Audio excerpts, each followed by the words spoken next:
baby ko, ang apo ko, di ba? Manang-mana sa anak ko. Siyempre, ako yung kamukha, ma. Ikaw ano, ako yung kamukha. O sige, ingatan mo yung anak ko, ah. Wow! Ang saya naman. Bakit hindi kami invited? Ha? Ang ganda, oh! Ang sarap ng mga handaan nyo, tapos may pa-venue pa kayo. At ang kapal na mukha nyo na mag-celebrate pa, kahit may utang kayo sa akin.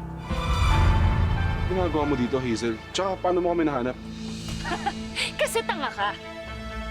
Kaya ngayon, wala ka ng kawala. Kailangan mong magbayad ng utang mo sa akin. Alam mo, Hazel, hanggang ngayon, mukha ka pa rin pera.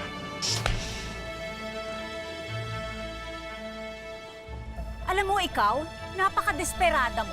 Hindi ka na babalikan ni Archie. Huwag kang mag-alala. Sayong-sayo na yan, isaksak mo sa baga mo. Alam mo, ikaw, punong-puno na ako sa'yo eh. Halika nga dito.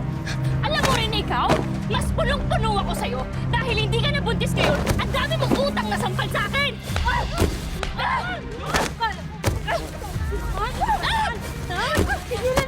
Tama na!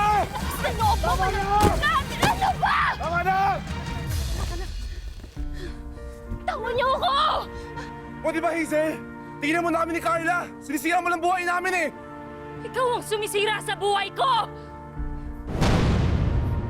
Minahal kita ng sobra, RC! Anong ginawa mo? Ha? Niloko mo ako! Binaon mo ako sa utang tapos binuntes mo pa yung babaeng yan! Kaya ikaw ang demonyo!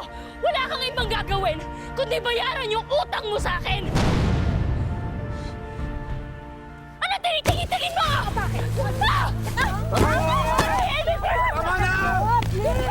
Tama na! Tama na! Tama na! Sige, ano?